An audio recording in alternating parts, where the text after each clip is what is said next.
C'est pas grave si tu ne m'appelles pas moi, mais s'il te plaît, appelle quelqu'un pour nous dire où tu es. Je t'en supplie. La police pense que Gina Agostinelli est responsable de la disparition et probablement du meurtre de son mari Angelo. Gary Lewis, son amant présumé, serait son complice. Mais après la mise sur écoute de leur caravane, un nouveau suspect apparaît. On ne pensait pas du tout qu'il pouvait y avoir d'autres personnes impliquées dans la disparition, en plus de Gina et Gary. Puis on a entendu ce qu'a dit une des voisines. Il était évident qu'il y avait au moins une troisième personne impliquée dans cette affaire et qu'elle savait beaucoup de choses. Cette personne s'appelle Helen Miller.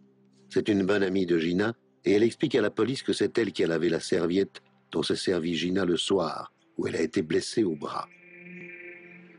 Helen est la femme d'Henry Miller, l'homme qui a raconté à la police le soi-disant accident d'Angelo avec la perceuse. Les caravanes étaient sur écoute tous les jours.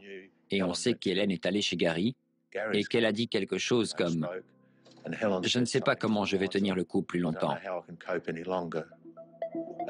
Et Gary lui a dit qu'il arrivait à tenir le coup en faisant du yoga. Pendant leur conversation, Gary et Helen n'ont pas donné plus de détails. Ils n'ont pas dit explicitement qu'ils s'étaient débarrassés d'Angelo, mais vu le ton de la conversation, c'était évident qu'ils parlaient de ça. On devait absolument parler à Helen.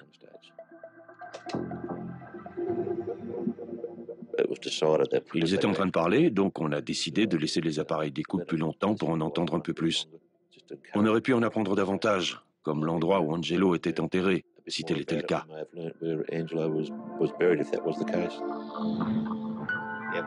Il était temps qu'on prenne en considération l'hypothèse qu'Angelo ait été mis dans la voiture et abandonné quelque part.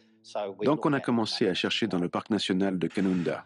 Les enquêteurs n'ont retrouvé aucune trace d'Angelo Agostinelli malgré des recherches approfondies dans les zones broussailleuses de Millicent, au sud-est du pays. Il aurait quitté le camping Lakeside après une dispute.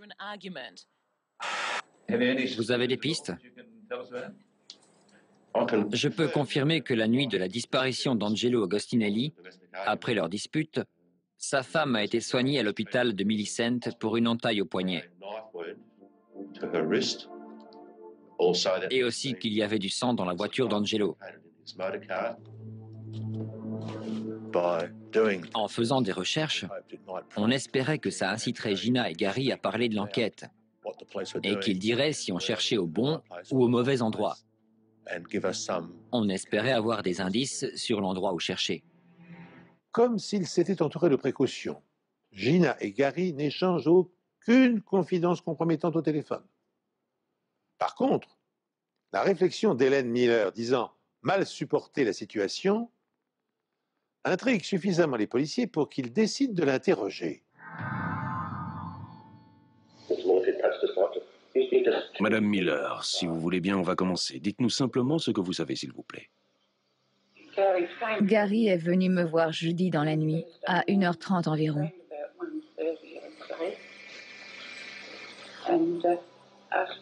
Et il m'a demandé de surveiller les enfants parce que Gina s'était coupé le bras. Gary l'a conduite à l'hôpital. Je ne vois pas ce que je peux vous dire d'autre. Comment s'est-elle coupée? Elle m'a dit que c'était Angelo qui l'avait coupée. Elle a dit pourquoi? Ils s'étaient disputés. Comment se fait-il que la première fois qu'on vous a parlé le 6 juin, vous nous avez dit que vous avez su pour la blessure vers 5h30, 6h quand vous êtes allé aux toilettes? Elle m'a demandé de dire ça. Vous savez pourquoi? Pas du tout. Gina a-t-elle tué Angelo?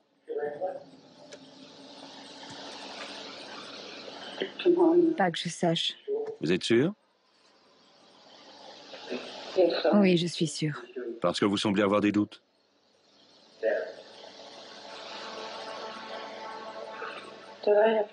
Ils sauront que j'ai dit quelque chose? Tout ce qu'on veut savoir, c'est ce qui s'est passé, d'accord? Je sais, mais je ne veux pas qu'ils sachent que j'ai dit quelque chose. L'affaire est très sérieuse et je crois que vous en savez plus que vous ne voulez bien le dire. Je ne sais pas quoi dire. Tout ce qu'on veut savoir, c'est ce que vous savez. Angelo est mort. Comment vous le savez? Gary lui a tiré dessus. C'était où? Dans la caravane. La caravane de Gina et Angelo? Oui. Vous étiez présente? Certainement pas. Vous avez entendu des coups de feu? Non, Comment vous savez que Gary lui a tiré dessus? parce qu'ils me l'ont dit. Qui ça, il? Gina et Gary. Vous avez une idée d'où le corps peut se trouver? Sincèrement, je n'en ai aucune idée. Je vous jure que si je savais, je vous le dirais. Je sais que j'ai eu tort de les couvrir, mais je... Ça va, je comprends. Je ne sais pas pourquoi je me suis laissée embarquer dans tout ça. J'aurais dû éviter ça. Après avoir obtenu ces informations, on a arrêté Gina et Gary et on les a inculpés de meurtre.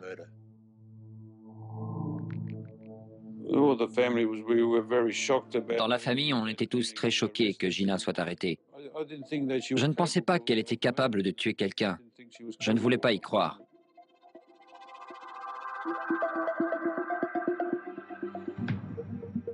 On se disait que si Gina n'était pas heureuse avec mon frère, elle n'avait qu'à le quitter. Pourquoi le tuer? Je ne comprends pas. Cet après-midi, Gina Agostinelli et Gary Lewis sont comparus au tribunal devant le juge Brown. Pour s'opposer à la liberté sous caution, l'assistant du procureur Graham Smith a expliqué que la police craignait que Gary Lewis ne s'en prenne à leur témoin le plus important, une femme. Il a ajouté que l'accusé pourrait toucher le corps de M. Agostinelli qui n'a pas encore été retrouvé. Depuis l'annonce du meurtre, les recherches se sont intensifiées. Les enquêteurs ainsi que de nombreux agents de police de la ville ont passé au peigne fin la décharge de Millicent. La décharge de Millicent rejoint le parc national et les bouchers ont une clé de cette décharge. Ils peuvent y accéder n'importe quand et avoir accès à la fosse. Gary est boucher. Il a accès à cette zone et il la connaît. Il était donc possible qu'Angelo ait été abandonné dans la décharge ou dans la fosse à déchets, mais nos recherches n'ont pas été fructueuses. On a décidé d'interroger à nouveau Helen Miller pour voir ce qu'elle savait d'autre, ou si elle nous cachait des choses. On a appris que Gary n'avait pas tué Angelo avec une arme à feu, mais qu'il l'avait poignardé. C'est au moment où Gary poignardait Angelo que Gina s'est pris un coup de couteau au poignet. L'affaire est sur le point d'être bouclée. Gina Agostinelli et Gary Lewis sont accusés de meurtre et maintenus en détention. Mais reste aux policiers à déterminer la part de responsabilité qui incombe à chacun. Pour cela, ils doivent savoir où le cadavre d'Angelo a été déposé pour pouvoir procéder à une autopsie, tout simplement. Dans un premier temps, Gina accepte de collaborer. Puis, elle se rétracte. Fort heureusement, Gary Lewis accepte d'indiquer l'emplacement exact où gît le corps.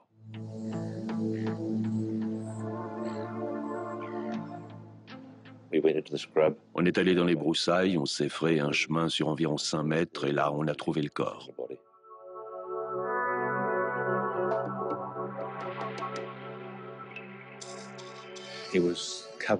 Il était recouvert de brindilles et de branches, mais il était toujours visible. Après avoir enlevé les branches et les brindilles du haut de son corps, on a pu voir qu'il portait un pull avec les mots « Lakeside, Delhi » écrit dessus. Et à ce stade, on était quasiment certain qu'il s'agissait bien du corps d'Angelo Agostinelli. Alors que le corps d'Angelo est transporté à la morgue, la police commence à interroger Gary Lewis. Je crois que vous avez quelque chose à me dire ce matin en rapport avec la disparition d'Angelo Agostinelli. C'est bien ça, Gary? C'est ça. La police va ensuite découvrir d'autres secrets et peut-être un autre meurtre.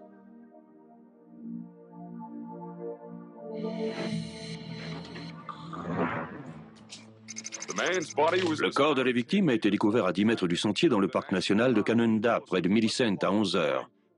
Bien que l'identification officielle n'ait pas encore été faite, la police n'a aucun doute sur le fait qu'il s'agit du propriétaire du camping âgé de 33 ans. Alors que les enquêteurs attendent les résultats de l'autopsie, Gary Lewis se livre totalement et explique à la police qu'il a été manipulé pour commettre ce meurtre. Je suis allé à l'épicerie un soir et il y avait une longue file d'attente. Il engueulait Gina. Il avait souvent des sautes d'humeur. Il se plaignait tout le temps pour des tas de choses. Il s'en prenait toujours aux enfants. C'est à ce moment-là qu'on est devenu très proche avec Gina. Tout ce que je sais, c'est que je voulais seulement aider Gina. Il expliquait qu'il s'était rapproché peu à peu de Gina et qu'elle répétait sans cesse qu'elle voulait qu'Angelo meure. Ce qui est arrivé la nuit où Gina l'a fait venir dans sa caravane. De quoi avez-vous parlé avec Gina, vous vous souvenez? Elle voulait que je le tue ce soir-là. Vous êtes allé dans la caravane? Oui. Dites-moi ce que vous avez vu à l'intérieur. Angelo était allongé sur le lit. Elle est allée dehors. Je suis resté dans la chambre. Je ne savais pas quoi faire. Ensuite, elle est revenue dans la caravane. Je me suis excusé et elle est retournée dehors encore une fois. J'étais pris au piège. Il s'est réveillé et Gina est arrivée juste à ce moment-là.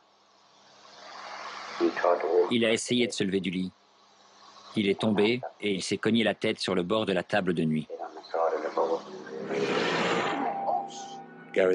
Ensuite, Gary nous a dit qu'ils avaient emmené Angelo dehors, qu'ils l'avaient mis à l'arrière de la voiture et qu'ils avaient roulé vers l'hôpital pour le soigner. Et pendant le trajet, Gina insistait pour qu'il finisse le travail. Et que disait Gina? Elle me criait dessus. Pourquoi? Pour que je le fasse. Elle voulait que je le tue pour elle et pour les enfants. Elle me harcelait. Même quand on s'est arrêté et qu'on l'a sorti de la voiture. Vous vous rappelez où c'était? Non, sur le bord de la route. Il voulait sortir pour vomir. D'accord. Et ensuite, dites-moi ce qui s'est passé. Gina a commencé à me crier dessus pour que je le fasse. Elle insistait. Je ne sais pas ce qui s'est passé. J'ai juste tendu la main avec un couteau et j'ai senti un craquement.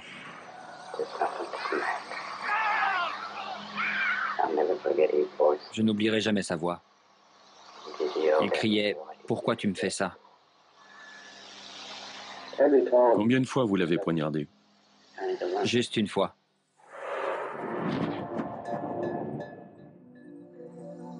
Il pense que c'est à ce moment-là qu'il a également coupé le bras de Gina. Gary raconte ensuite à la police qu'il a mis Angelo dans le coffre de la voiture et qu'il l'a transporté dans un endroit où il a ensuite traîné le corps dans les broussailles.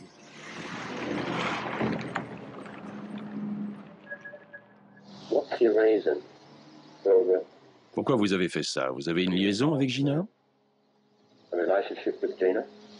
Non, Comment vous définiriez votre relation avec Gina? on est très bons amis. Rien de plus? C'est arrivé seulement une fois ou deux depuis toute cette histoire. Quoi donc? On a couché ensemble.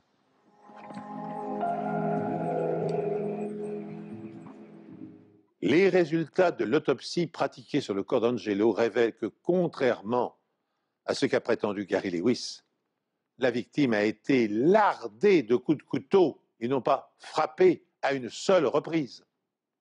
Cette information donne un tout autre éclairage sur le mode opératoire du meurtrier. D'après l'autopsie, 3 côtes ont été entaillées du côté gauche, ainsi qu'une partie du ventricule gauche du cœur. Ce qui est important, c'est que toutes les blessures étaient du côté gauche de la poitrine, et elles correspondaient à l'emplacement des marques de coups de couteau dans le t-shirt.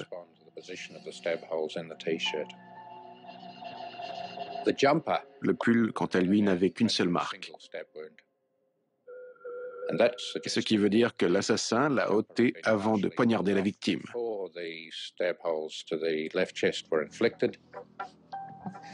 Il est possible qu'il ait donné un ou plusieurs coups après la mort, peut-être après avoir déplacé le corps.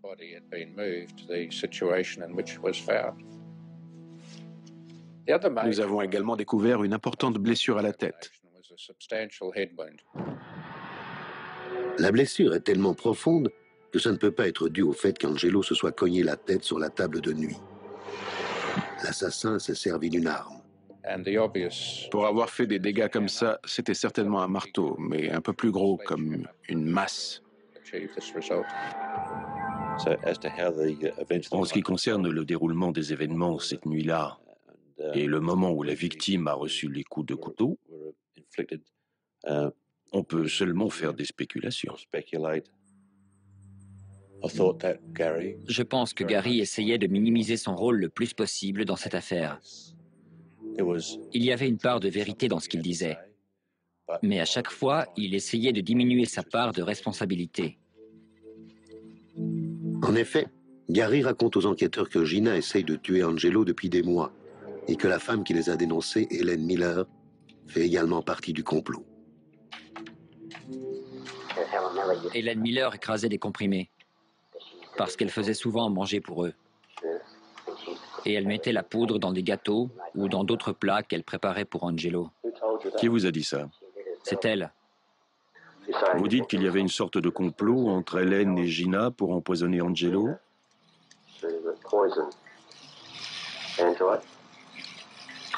C'est tout ce que je peux en conclure, si elle mettait des médicaments dans sa nourriture. On est allé voir Hélène et on lui a dit qu'elle était impliquée dans le meurtre. Elle a avoué qu'elle avait fait des choux à la crème, qu'elle avait écrasé 18 comprimés et qu'elle les avait mis dans 6 choux pour essayer de tuer Angelo. Mais la machination ne s'arrête pas là. Gary mentionne également la participation du fils d'Hélène, Adrian, dans les tentatives de meurtre contre Angelo. Son fils est allé à Melbourne une fois pour acheter de la drogue. La police interroge Adrian et il admet que c'est la vérité. Gina lui a donné 400 € pour le faire, mais une fois là-bas, il a décidé qu'il ne voulait plus être mêlé à ça. Ça allait trop loin pour lui. Il a décidé d'acheter les amphétamines. Ils en ont donné à Angelo, mais ça n'a pas vraiment eu d'effet sur lui. Je crois qu'il a juste eu un petit peu mal à la tête. Adrian a également raconté que Gina lui avait dit de façon directe qu'elle ne se contenterait pas de la moitié, qu'elle voulait tout. C'est-à-dire les maisons qu'ils avaient à Adélaïde et l'argent des assurances-vie d'Angelo. Hélène nous a aussi dit que Gina avait mis des médicaments dans le plat d'Angelo la nuit où il a été tué.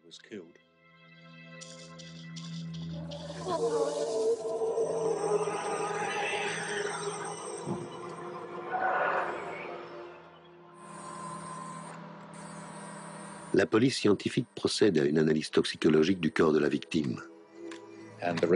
Les analyses ont révélé un faible taux d'un médicament appelé diazépam. Le diazépam est vendu sous différents noms, le plus connu étant le Valium. Adrian et Helen Miller sont inculpés de complicité de meurtre, mais ils ont encore beaucoup de choses à raconter à la police.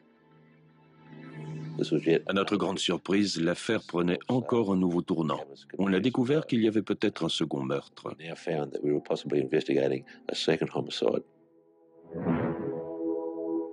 Lorsqu'Angelo Agostinelli disparaît, la police ne se doute absolument pas que 4 personnes sont impliquées dans son meurtre.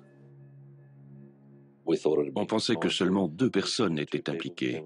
Puis une 3e personne est arrivée et maintenant une 4e. Cette 4e personne, Adrian Miller, déclare maintenant à la police que Gary Lewis a tué un autre homme. À notre grande surprise, l'affaire prenait encore un nouveau tournant. D'après ses déclarations, un étranger surnommé Bluey passait en ville. Et Gina et Gary lui ont demandé de tuer Angelo contre 600 €.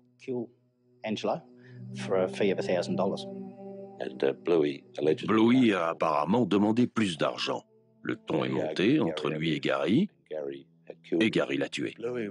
Bluey aurait été tué dans la maison où Gary vivait avant d'habiter au camping.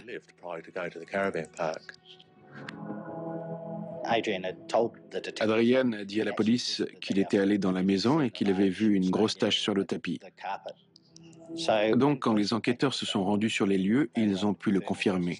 Mais la tache avait été nettoyée avec des produits chimiques, donc les traces de sang étaient assez difficiles à trouver.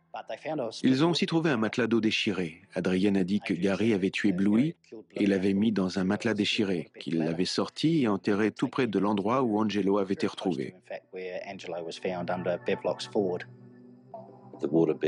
On a inspecté le matelas, on a fait des tests et il y avait très peu de sang. Le sang n'appartenait à aucune des personnes impliquées dans l'affaire. Alors, à qui appartenait-il? On a également retrouvé un morceau de papier dans la maison avec les mots « Gina, 600 €. Ce qui renforçait notre idée que Bluey existait bel et bien. Je suis allé revoir Gary en prison et je lui ai parlé de Bluey. Bluey n'existe pas. Je l'ai inventé. Quand Hélène et Adrian se sont mis d'accord pour se débarrasser d'Angelo, j'ai senti la pression commencer à monter. La seule chose que j'ai trouvée, c'était d'inventer Bluey. Vous leur avez dit autre chose sur ce que vous avez fait du corps? Oui, je leur ai dit que j'avais abandonné le corps sous le pont. Et vous avez mis le corps sous ce pont? Non. Bluey n'existe pas. Il existe seulement là, dans votre tête. C'est ça, dans ma tête. Pourtant, la police pense que Bluey existe bel et bien. Les habitants de Millicent ont parlé d'un étranger qu'ils avaient remarqué en ville. La police fait des recherches sous le pont où son corps est peut-être enterré. On est allé là-bas avec beaucoup de monde. Il y avait des gens qui pompaient l'eau avec des camions, des gens qui creusaient. Il y avait même des plongeurs de l'équipe de police d'Adélaïde. Ils ont dû plonger dans 1 mètre d'eau trouble et noire et se frayer un chemin le long des canalisations. Mais malgré des recherches approfondies, nous n'avons rien trouvé. Vous êtes sûr qu'il y a un corps? On en est absolument convaincu. Et en quoi est-ce lié à l'affaire Agostinelli? Comme je l'ai dit, ce n'est pas un lien direct avec la mort d'Angelo, mais il y a tout de même un rapport. Vous êtes déçu de ne pas avoir trouvé le corps hier? Oui, on est très déçus, parce que toutes les informations qu'on a eues jusque-là se sont avérées exactes. Mais apparemment, ce n'est pas le cas pour celle-là. Pour quelle raison, selon vous, le corps ne se trouve pas à cet endroit? Quand le corps a été déposé là, le fond du canal était sec. Mais depuis, l'eau a monté de plusieurs mètres, donc le corps a pu être déplacé. Malgré les recherches, la police ne retrouve pas de corps. Mais elle trouve un objet intéressant. On a trouvé une grande masse sous le pont, qui était très probablement l'arme qui avait servi à frapper Angelo la nuit où il a été tué. Mais ça n'a jamais été prouvé. 9 mois après la disparition d'Angelo Agostinelli, sa femme et Gary Lewis passent en jugement pour meurtre. Mais le procès est brusquement interrompu. À la deuxième semaine de procès, ils ont voulu passer de non coupable à coupable. Et je pense que c'était principalement à cause des preuves accablantes qu'on avait accumulées contre eux. Et aussi à cause des preuves fournies par Hélène et Adrian Miller. Gina Agostinelli et Gary Lewis ont été condamnés conjointement à une peine d'emprisonnement à perpétuité sans possibilité de liberté conditionnelle pendant 20 ans. Après avoir fait appel du jugement, leur période de détention a été réduite. Ils pourraient être mis en liberté conditionnelle en 2011. Comme Hélène et Adrian Miller ont accepté de fournir des preuves, leurs peines ont été réduites. Hélène a été inculpée d'entrave à la justice et de tentative d'empoisonnement. Elle a été condamnée à 4 ans de prison et elle a fait 1 an avant d'être mise en liberté conditionnelle. Adrian a été condamné avec sursis. Juste avant le début du procès, la jeune femme de Tantonola a été retrouvée pendue chez elle. Les enquêteurs ont conclu à un suicide. Le corps de Bluey n'a toujours pas été retrouvé. D'autres informations concernant cette extravagante affaire ont été glanées au fil des interrogatoires des condamnés. Ainsi, les policiers ont-ils appris qu'Hélène Miller avait essayé d'empoisonner son voisin à 3 reprises. 2 fois avec les médicaments que s'était procuré son fils à Melbourne, la 3e avec des produits destinés aux animaux fournis par Lewis. Les policiers ont également eu connaissance d'une première tentative d'assassinat. En février 1994, Gary Lewis avait entraîné Angelo sur le bord d'une falaise où il l'avait roué de coups avec l'intention de le précipiter dans le vide. Miraculeusement épargné, Agostinelli était allé se réfugier quelques jours dans sa famille à Adélaïde. Et puis, il avait inexplicablement repris sa vie conjugale avec Gina. Le cas du mystérieux Bluey et plus troublant encore. S'agit-il d'un personnage inventé comme le prétend Gary Lewis? Ou est-il la victime d'un second meurtre qui n'aurait jamais été élucidé? Le témoignage des habitants de Millicent signalant la présence d'un étranger en ville, les traces de sang découvertes sur le matelas et le billet sur lequel était écrit 1000 $ de la main de Gina tendent à prouver que cet homme a bel et bien existé. Dans ce cas, les comploteurs l'auraient éliminé sans autre forme de procès. Ainsi se termine cet étrange épisode. Merci pour votre fidélité. J'aurai le plaisir de vous retrouver sur cette antenne pour une prochaine enquête impossible.